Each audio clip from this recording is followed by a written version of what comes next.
New to Craftopia and want to play as your favorite anime character? Perhaps you want to play as Monkey D. Luffy, or Cubone, or maybe even Kermit the Frog in a Darth Sidious outfit. Whatever it may be, you'll be able to find it on the VRoid Hub, and if not, you can make it inside of VRoid Studio. I'll have the link to the two in the description down below. So go into VRoidHub.com, create an account, then I want you to log on to Craftopia. Hit single player, in the bottom right you'll see VRoid Hub settings. Click that. Copy and paste the code that it gives you inside of your VRoid Hub account. They'll link it, make it super easy for you, I promise. From there, any character or model that you heart or favorite on the VRoid Hub, you will be able to use inside of Craftopia. As long as it is appropriate for all ages and is made public, you should be able to play as the character, such as Cubone here. So in order to add a model, go into VRoid Hub settings. This is my list of characters. We can click Call. And this is the list of favorites that I've added on VRoid Hub. We also have a list of the characters I've made myself inside of VRoid Studio. Neat. We can also adjust the settings of our VRoid models. Click the cog. This will show me how Cubone is set up. It'll also give me a reference model behind him so I know what the standard Craftopia character size is, so that maybe weapons or hats fit more appropriately. You can also adjust everything as shown below. So, to remove your model, easy enough.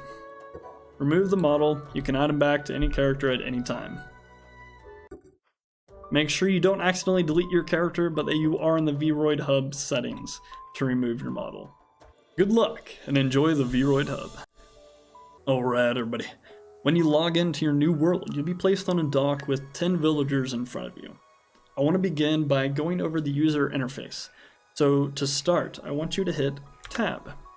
This is going to bring up your inventory screen. On the left, we have equipment, so this is where any armor or weapons go. We have buildings, so all construction, walls, chests, automation stations, those sorts of things.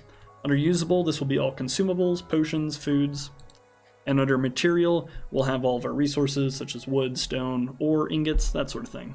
It's a survival, but you won't actually die of hunger, and there is no thirst mechanic. There is biome effects such as heat, cold, and toxin or poison. We'll have potions or foods or different armor or accessories to be able to deal with those. You can die from biome effects, you won't die from starvation. Under our equipment, we have headpiece, body armor, glider or wing slot. We have our main hand, our accessories, our weapon support or arrows, and we also have our offhand, so shield or dual wielding capabilities. Below that we'll see our total current combat power. This will increase by equipping armor and weapons. It will increase even further by stacking different enchants on those armor and weapons. I'll cover that here shortly. We can also see our current hunger level, our attack, magic attack, defense, our current level, XP needed to get to the next level, and our current life and mana pool. Your mana pool, your life, and your max stamina pool are all going to be affected by collecting 4 slates and turning them into Anubis, who is on the Sky Island, on every single island that we end up visiting.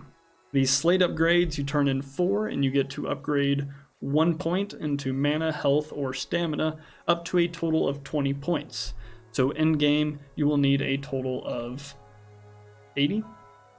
Yeah, in game you will need a total of 80 slates to upgrade your character to maximum. You will collect 1 slate per dungeon. There are typically 4 dungeons on each island, sometimes more. When we actually have materials inside of our inventory to work with, I will cover the select multiple option, how to divide and divvy up materials inside of your inventory, and drag and drop to your hotkey that is also switchable.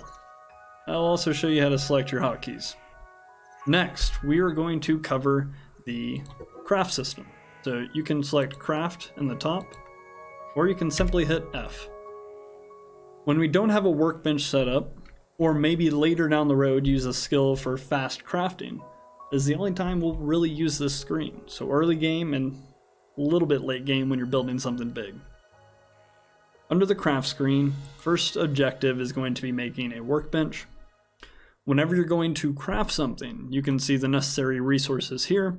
You can see what the thing you're crafting is also used to craft down below. You can also hit the magnifying glass. This will show you, once again, the required resources, what this also is applied to crafting, details about that thing if you would like.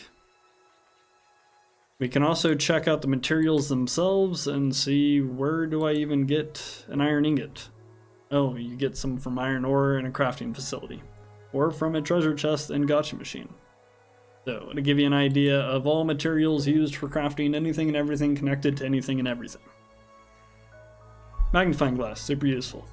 So that'll cover the crafting side of things, pretty minimal at first. Once we make a workbench, this will grow. Once we advance to the next age, this will also continue to grow. On to our missions tab. You can click missions at the top, or you can hit P. Ta-da! So by visiting the missions tab, you'll automatically check off a mission. Mission will be the individual objectives inside the overall box. Once you complete all objectives inside of a box, you will get the relevant reward. So now we need to receive a reward by completing all missions of a mission category. So the only way to beat this, or to finish this one, is to complete another one. You can get various different rewards, such as skill point increase, or increasing inventory space in any of the 4 categories. So definitely worth getting all your missions done. At the moment, as of the April 21st update, we are able to get a total of 61 skill points and a lot of inventory space. Last thing, forgot this part, under the missions tab, or hit P, we have submission and main mission. I have no idea what this is yet. Makes me really excited. I'll let you know as soon as I find out. On to our skill tree. So you can click skills at the top or hit Y. You get 1 free reset at the start of the game. I would recommend saving this till somewhere around level 20 or so. After that, it'll cost 100k a reset. You can see your gold down here at the bottom. 100k is not much late game, so it's not a huge concern. It is pretty easy to switch up your builds pretty spontaneously, as I like to do. However, until we are farming peaches or we have a decent elephant farm, I want you to save that reset. So in the early game, to start off, to make sure you're not dying to bosses continuously, I want you to grab a Rajadol so you can dodge the way out of attacks. You also want to grab Ironclad. This will up your defense up to 30 additional on top of your shield. That'll be huge for survivability. After that, have fun with it. I'll cover some different options here later on. Also, heal is an absolute. So pick up the heal alongside with your shield and you should be good to go on most bosses in the early game. Lastly, in the interface, on to our picture book. You can click the picture book at the top, or you can hit U. Our picture book will be basically empty at the moment. So we completed a mission a moment ago under P. This gave us 3 stone. I want you to go into your inventory, scroll down to the bottom, you see materials, select multiple. So in here you can click a bunch of different materials, you can drop it, remove it completely from the game. You can remove the enchant, which will actually leave it as scrubbed. So it technically does add an enchant to it, but it will remove all others. And you can also offer it as an item to the picture book. You can do that in bulk, so that makes it really nice. Also, you can drag and drop items to remove them completely, but up to you. We can also use these options down at the bottom. I can sort by clicking the scroll wheel. I can hold Alt to drag one individually at a time. And then I can hit Control to cut it in half. Which, yeah, as with 3, that's our best bet. So what we're going to do is select multiple, click offer an item to the picture book. Ta-da! So you should have leveled up. I got 2 skill points because of a mod, but you'll typically have 1. I have a video on all the mods if you want to check that out. So back to our picture book. We'll cover the skills here in just a sec. If I hit details in the bottom right, It'll show a list of my current completion of all the picture books. It'll also show the stats that are being attributed because I threw things in the picture book. The picture book, once you throw an item in there, you can never get it back. It's like a permanent trophy case, more or less. So we have weapons, equipments, everything at the top here. Some things that are coming soon, so not incorporated yet. And they all give various stats, like increased magic attack, things of that sort. So it is in your best interest, especially as your inventory fills up quickly, to select multiple things and offer them into the picture book. So, great way to increase your stats semi-passively and for inventory management's sake. So with the skill point you just got from throwing your 3 stones into the picture book, you should probably get a heal. And I want you to drag and drop that onto your hotbar, wherever you care to. We can also cycle through our 3 hotbars. Initially, I think it's X. I changed my hotkey to Alt, makes it a little easier on me. You can have the heal on all 3, 1, 2, up to you. Just get a heal on the hotbar so you don't die to a chicken or a sheep or something. And while we were covering the interface, we took a shit, so I want you to pick up your feces. We are going to collect as much feces as we can until we are late game. This is going to aid in our ability to get to the last era. I'll show you when we get there. For now, pick up your poop, and at some point put it in a chest or hold on to it. Up to you. If you wait long enough, they'll all take a dump too. Next, I want you to hit escape. So here's your standard save, exit. You can hide the UI for nice, pretty scenery and pictures. Once you go to settings in the top left, you can change that to every 30 minutes because I don't know what the default is, but every 5 is really annoying. And then you can also change the in-game difficulty. They'll say below, this difficulty can be changed anytime. It is saved separately for the world, so each individual world has their own difficulty. Again, changeable anytime. The server settings, so whoever is hosting the server gets to set the difficulty. The setting will affect maximum life and status of the enemies, so they hit harder and they have more health. Rewards and drop items will not be affected by this setting. However, maybe it does affect XP. However, the pet system in the alpha, if it is on very hard, you are going to get more experience than if it is on enjoy mode. So I imagine for your character as well, if you are playing on very hard, you will get more experience points than if you are playing on enjoy mode. So just a heads up there. Next, under settings or graphics, we'll hit graphics at the top. Full screen mode, you can set your resolution. What I would recommend is animate cloth simulation to animate nobody if you're having trouble with frames or performance. I would also set anti-aliasing to fast. This is where you can change your field of view, so how close you are to your character. You can affect shadows. This will definitely improve performance. I recommend keeping post-processing and HDR on, as it affects the lighting in a very interesting way. It looks bad if you turn it off. I turned footprints and bending grass off just to save some frame rates, but the updates keep improving or optimizing performance, so it's getting better as we go. You can also change whether it shows head equipment or not at the very bottom here. And the missions in the top right, whether you want them to stay or not. So yeah, neat.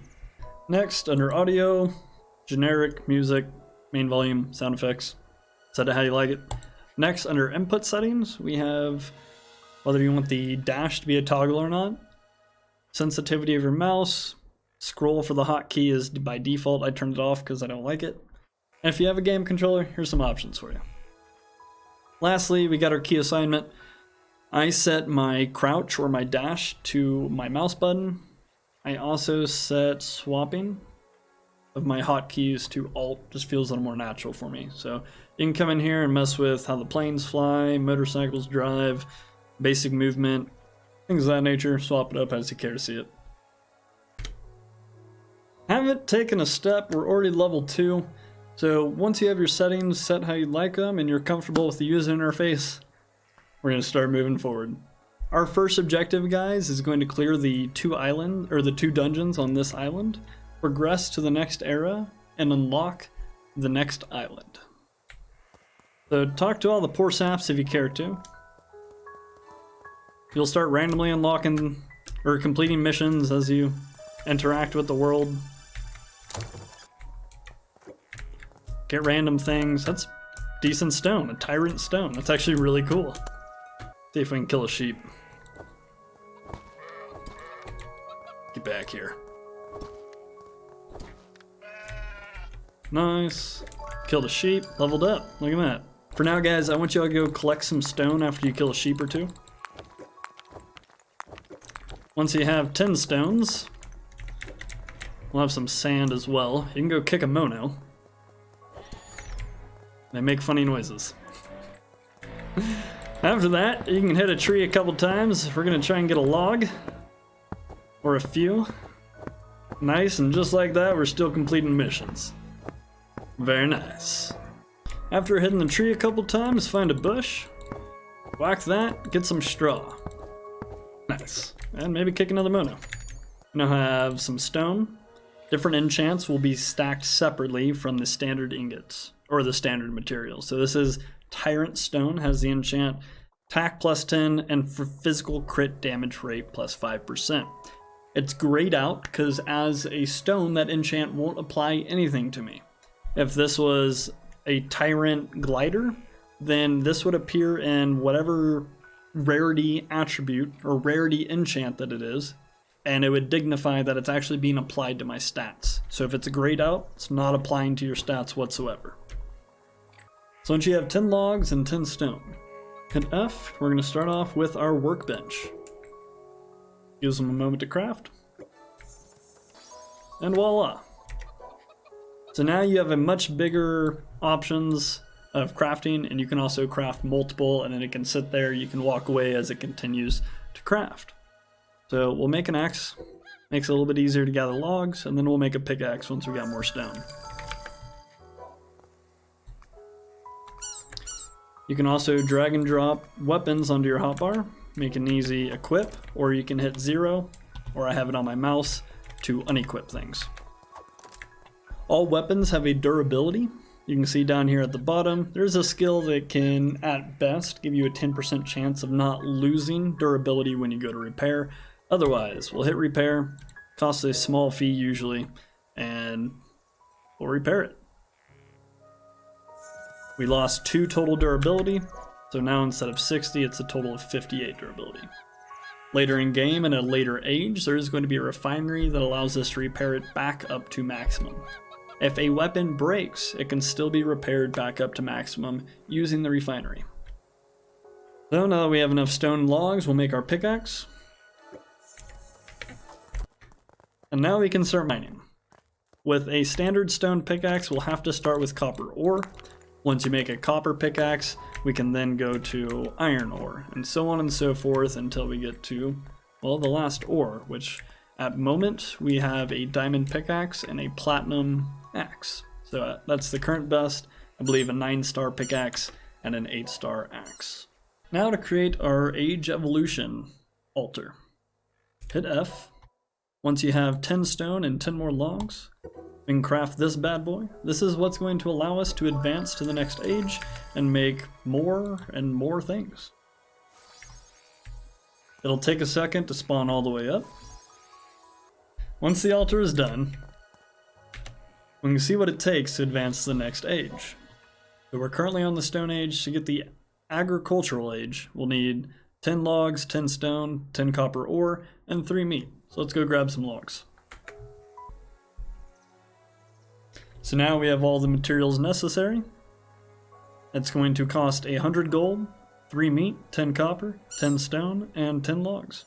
These will be all the items that will be unlocked by advancing to the Agricultural Age. We'll get access to copper, iron, silver, as well as accessories, some different armor, and lots of building materials. Beyond that, at the Frontier Age, we'll get more automations. We'll have access to steel and platinum, as well as different recipes for food and more automating stations, and some different armor and more building pieces. The Renaissance era will unlock gold. Again, more building pieces, more automation stations, more armor. and more recipes.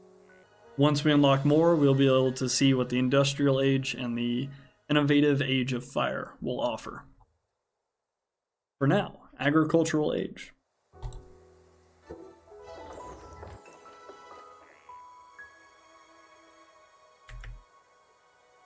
Don't forget to grab your feces. So after advancing to a new era, guys, go back to your workbench and see if there's anything new that you can or need to make.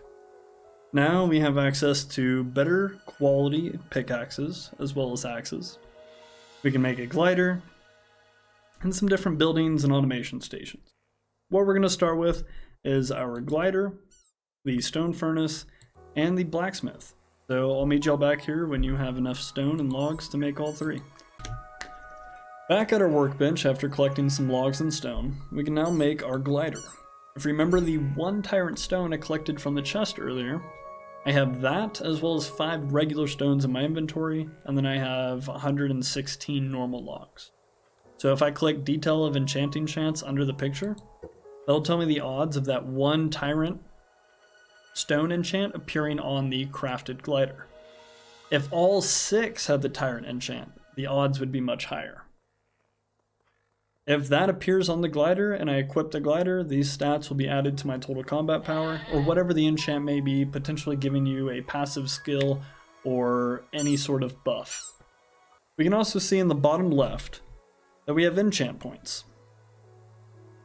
Supposedly, as they say in their update notes, that once you're at a level 4 island, then chests will start giving you points every time you open them as a potential drop.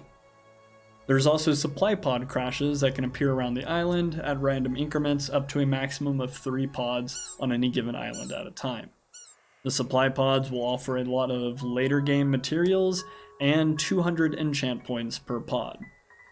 The range of cost can vary greatly depending on the quality of the enchant, its percent chance to show up, and whether it is a material you are making, such as turning iron ore into an ingot, or a piece of gear that you are crafting, such as turning iron ingots and leather into iron armor.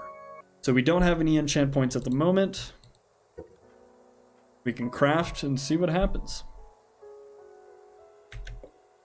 Nothing showed up on the glider, so there's a chance it would have been a tyrant's glider, but evidently we didn't get anything that time. So if we find another cool stone, then we can try again at a later date for a better glider, thus giving us more combat power. Now to make our furnace and our blacksmith.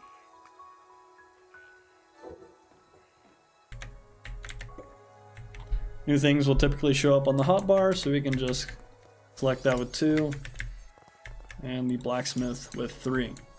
With the furnace, we can turn ore into ingots. The later era or age evolution we get into, the more ingot opportunities I'll be able to make. At the moment, we just need copper. And our blacksmith is going to offer us all of our weapon, accessories, weapon support, and armor to craft. Again, the enchant system that I just showed you for the glider works the exact same here. So, for example, if I wanted to make this copper ingot, let's say I go to a volcano island, I'll show you all the islands here shortly, and I find some fire demon logs. I can combine 10 fire demon logs with maybe a dried copper ingot for a dried fire demon copper bow. And that's the concept behind stacking your enchants. So the better and better materials you find, the more opportunity you have for making better and better gear. So now that we've covered basic crafting and enchanting, whether it comes to materials or crafting gear, your goal is going to be advancing to the latest age and progressing to a level 7 island. As of the April 21st update is the highest at the moment. This is going to bring about the strongest bosses and enemies, giving you the highest potential chance for enchanted materials, thus making better gear to work with. So once again, come over to your Altar of Civilization, and we're going to be looking to make it to the Frontier Age. For that, we need flour, we need a detector, and we need a copper shield. The quality of your pickaxe has to be 1 star below or higher in order to mine an ore. So a copper pickaxe can mine iron, an iron pickaxe can mine silver, but a copper pickaxe cannot mine silver. Now we'll make a copper, we'll go mine some iron ore, we'll turn it into iron ingots, we'll make an iron pickaxe, and we will rinse and repeat until we get a diamond pickaxe and the latest age. So that will be your progression of quality of gathering materials.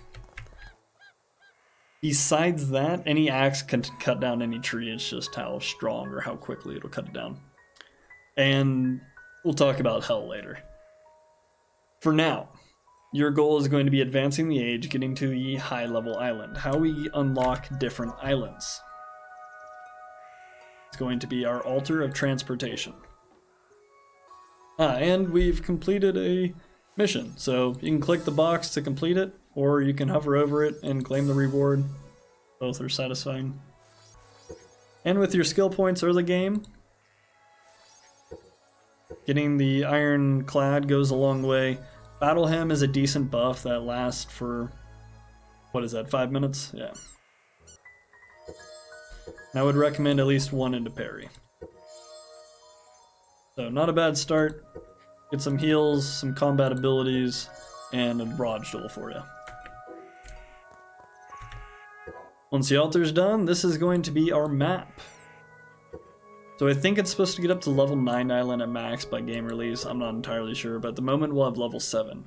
So somewhere around here onward, you can make it it's just a grid. So everything here and onward, everything here and upward will be level 7 islands.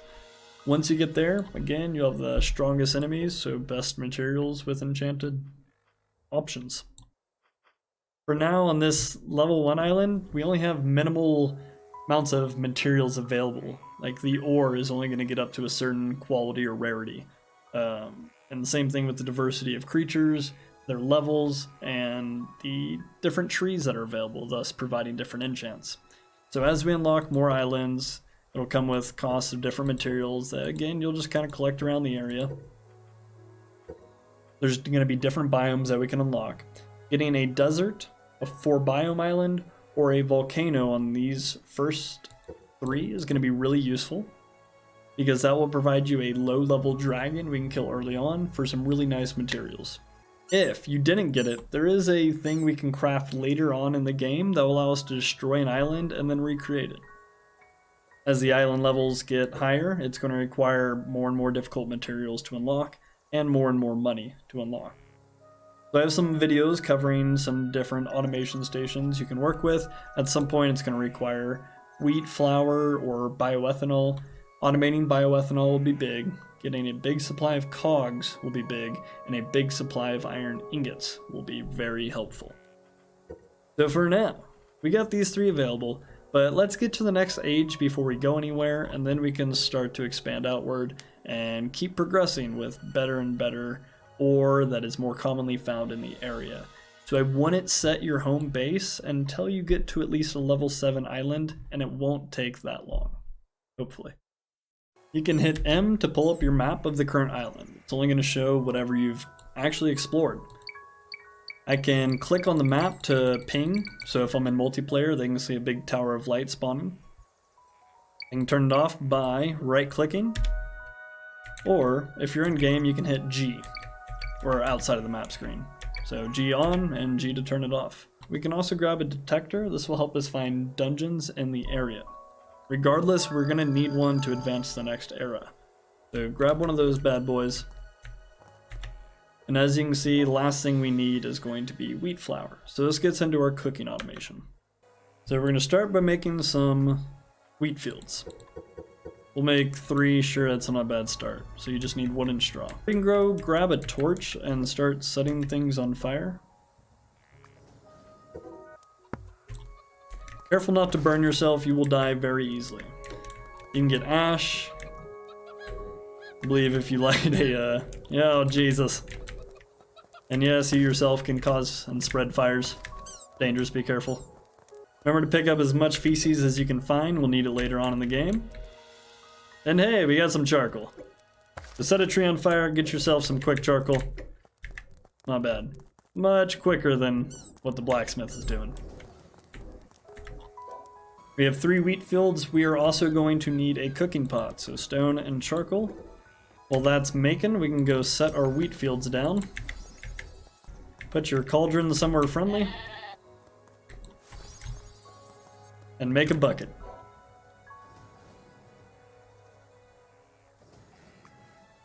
Logs and stone. It'll make it in a 10 stack.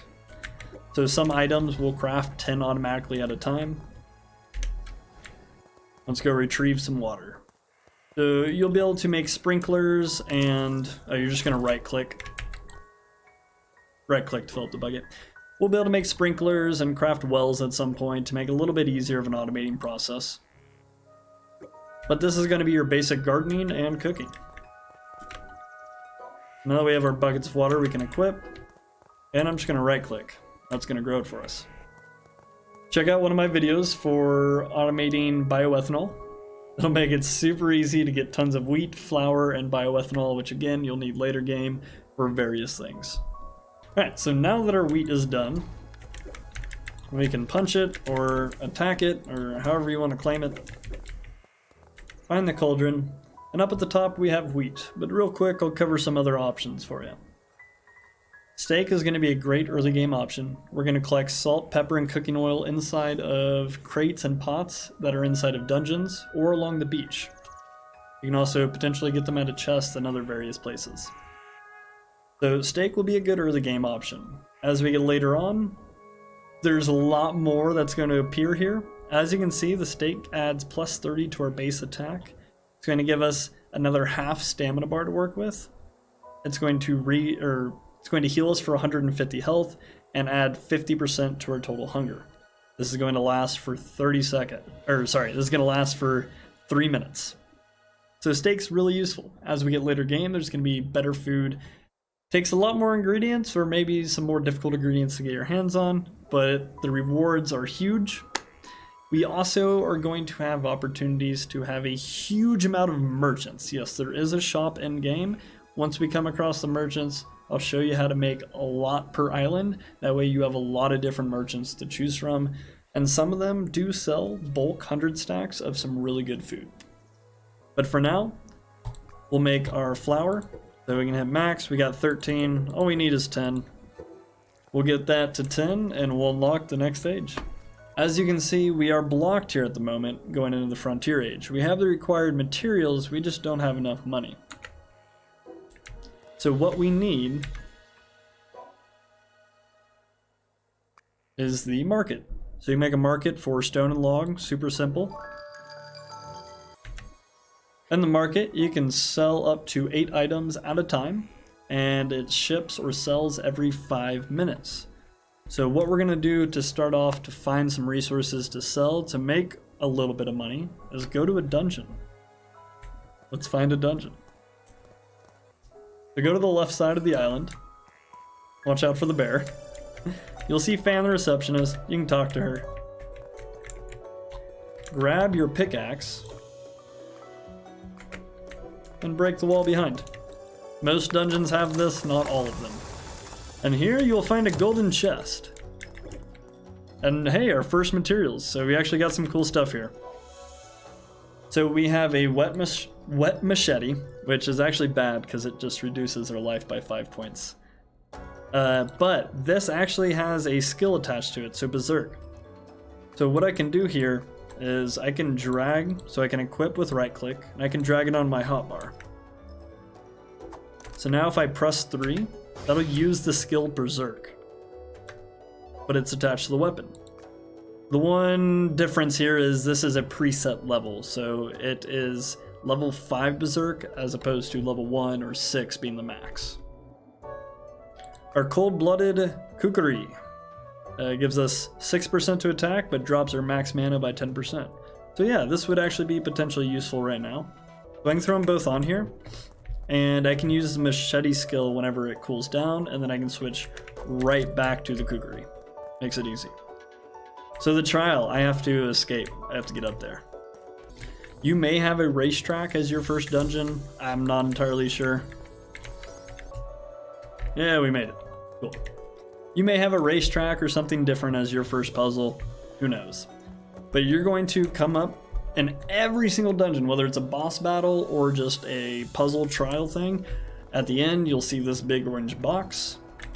This is your first Slate of Growth. Collect 4 of these bad boys. We're going to turn them into Anubis in the sky, and he will grant us 1 point to either health, stamina, or mana, for a maximum of 20 points. So yeah, look at that. Blooming Iron Ingot, Alexandria, Fenrir Leather. So we got some interesting stuff. Again, whenever we have more materials to work with to make armor, we can use those enchanted materials to hopefully stack some good enchants up to a max of 4 to add to our total combat power. Once again, as you're leaving the dungeon, you can break the wall behind for another gold chest. And yeah, not a bad haul, guys. So we can see that guy's worth 3,000 alone. Let's equip him because it's a 4-star, and we can just sell one of these. We'll sell the wet machete, and that'll give us enough money to advance to the next stage. But we got our swords from the dungeon, so let's go back, sell what we don't need. So in 2.5 minutes, that'll sell for 4,739 gold. As we get into later game, we're going to set up a peach farm and an elephant farm for XP. Peach farm makes lots of money and some pretty good dishes or smoothies, and the elephant farm is going to allow us to collect a bunch of ivory to sell in the marketplace, and it's going to be good XP for leveling up from 30 to 50 when we get to a good desert with some good sized elephants. Alright, chill. So we have those swords in the market. They're going to sell. Bottom left, boom, 5,039 gold. Nice. Now we can advance to the Frontier Age.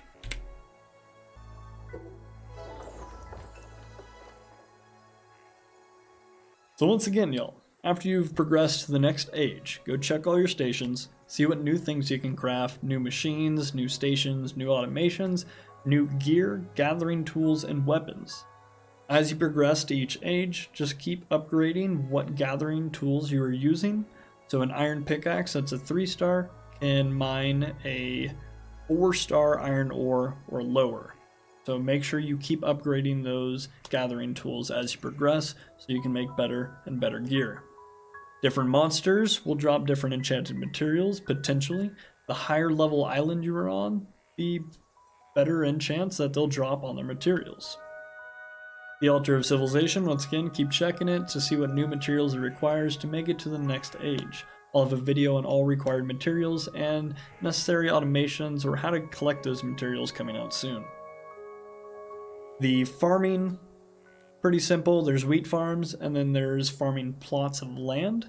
Those farming plots you can seed. Again, you'd equip it just like a bucket, and then you'd also water with a sprinkler or a bucket. That way you can grow different fruits and vegetables for crafting your own dishes to eat, keep you full or buffed up while you're out adventuring, or you can sell your fruits and vegetables to make a bit more money on the side. That's where we covered the market, where you'll make your money. Make a market, it's got 8 slots available. You can make multiple. They're all going to run on the same timer and sell at every 5-minute increment. The workbench, again, will kind of be your primary station. There's a furniture bench, which I did not show here, but that is where you'll get all your floors, your slopes, your walls, your windows, all furniture associated. We have our furnace. There's also going to be a more advanced furnace later in the later eras. We have a blacksmith. Again, advanced blacksmith will be later on. We have a refinery and a weapon repair station. I'll have videos covering those two, so you can check that out on my YouTube. Other than that, guys, that should cover the basics of progressing your materials and gear as things go. We covered the enchants on how those stack on materials. We saw the island dungeon. So the trial, which evidently was just a climbing test. There's also some different races, or a ball kicking test. It's entertaining. They all have different chests inside of them, and you will get a Slate of Growth every time you finish a dungeon, whether it is a trial or a boss battle. So grab the Slate of Growth. Once you collect 4, you'll go up to the Sky Island up top, build a bunch of slopes to climb up there, and you can turn in those 4 slates to get an upgrade point in either stamina, health, or max mana pool. Talk to Anubis. Let's go check it out. So once you've collected 4 slates of growth, Find your way to the Sky Island. Up top, you'll find yourself with Anubis here. Maybe a cow. Talk to Anubis, and this is where you'll turn in 4 slates for an upgrade point. You can go max life, mana, or stamina. In the early game, I would recommend either life or mana. We can get the magic shield, that is a skill. And we can also get a weapon supports tool that has the magic shield skill equipped to it, just like we use the berserk sword. The magic shield will be directly proportional to your max mana pool and will take damage according to your total defense. So if we have a good sword and shield build with a magic shield, mana is a really good way to go. So come talk to Anubis, finish all your dungeons. There's 2 on the first island. You'll find more on each consecutive island at the Altar of Travel. Some will have bosses, some will be trials of kicking a ball or maybe trying to climb your way out. Explore the dungeons. Different bosses offer different materials and enchants and potential weapon drops. Again, I got a video on that, so you can check out all the possible loot drops from the max level island bosses, which will have the legendary or epic enchant variations, and depending on the island level, it's just a lesser and lesser variant of those enchants. So yeah. Other than that, guys, if you got any questions, I'd love to hear them. I tried to make this as like all-encompassing, bare basic, kind of flow of how Craftopia wants you to play out the game at the moment. So there's tons to do. Get distracted. There's no real objective at the moment, so just have fun with it. When you get to a point in game where you feel like you're not doing enough damage or you just really want to slay some bosses, check out some of the later guides once you get to level 50. Makes it easy to explain how to gather some of the materials to craft the armor that's going to be best suited for the builds you're wanting to make. So in-game content is going to be 4-stacking enchanted gear, but other than that, just have fun with it, get distracted in the different islands and the different biomes. Keep crafting new gear, find the different builds that you enjoy. So the spear build, bow, magic, sword and board, you can be a dual wield, there's tons to do. It's a lot of fun. Build a giant base, grow a magnificent garden, and yeah, it's Craftopia. Do what you want, get distracted, and have fun with it. So I hope that was useful, guys. Good luck on your Craftopia adventures and endeavors. You can join us in the Discord or the Guilded. I'll have them linked down below. That way, if you're looking for a game or just want to show off your dope base or some cool gear that you got. Good luck, enjoy the ride, and I'll catch you at some point, guys. Peace out, y'all.